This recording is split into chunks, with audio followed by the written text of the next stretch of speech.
Everyone, welcome back to my channel. সবাই কেমন আছেন? আশা করছি সবাই অনেক ভালো আছেন। একটি মুখরোচক আর খুবই ঝটপট একটি নাস্তার রেসিপি নিয়ে এসেছি। চটজলদি এই নাস্তাটা সবার অনেক ভালো লাগবে আশা করছি। সাবস্ক্রাইব লেখা লাল বাটনটিতে ক্লিক করে সাবস্ক্রাইব করে রাখুন এবং আমাদের চ্যানেলে সকল ভিডিওর আপডেট পেতে পাশের নোটিফিকেশন বেল চিহ্নটিতে প্রেস করে আমাদের সাথেই থাকুন। আজকের রেসিপির জন্য লাগছে 2টা ডিম, পেঁয়াজ আর মরিচ কুচি পরিমাণ মতো, স্বাদ মতো লবণ, আর দিয়ে দিচ্ছি 1/4 কাপ পরিমাণ দুধ দিয়ে খুব ভালো করে মিশিয়ে নিচ্ছি। ডিমের মিশ্রণটি খুব ভালো করে মিশিয়ে নিয়ে একটা সাইডে রেখে দেব। আর আজকের রেসিপিটা আমি ওভেনে করছি, তাই আমাকে লাগবে একটা ওভেন প্রুফ বোল।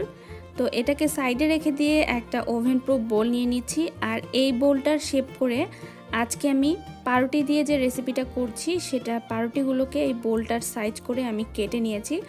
আপনারা আপনাদের সুবিধা মতো কাজটা করে নেবেন।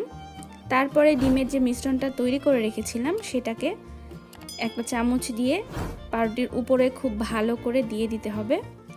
ঠিক পুরোটাকেই কভার করে দিতে হবে। পুরোটা ডিমের মিশ্রণ দিয়ে দেওয়া হয়ে গেলে এবার দিয়ে দিচ্ছি চিলি ফ্লেক্স আর গোলমরিচের গুঁড়া।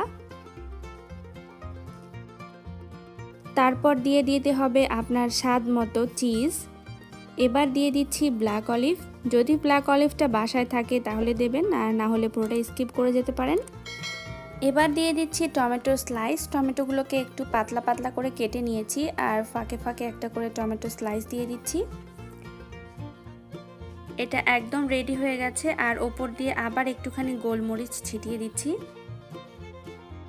এখন আমি এটাকে ওভেনে বেক করে নিব।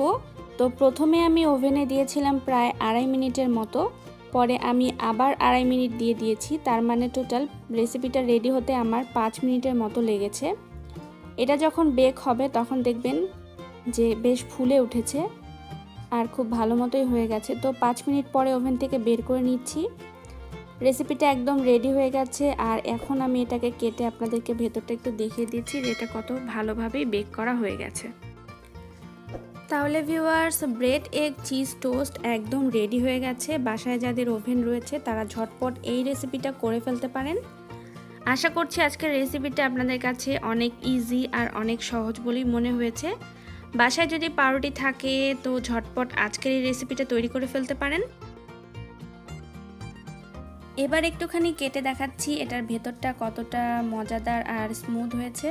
তো আশা করছি রেসিপিটা সহজ লেগেছে আপনাদের কাছে। সহজ লাগলে অবশ্যই রেসিপিটা দেখা শেষ করে একটি লাইক দিতে আর কমেন্ট করতে কিন্তু একদম ভুলবেন না।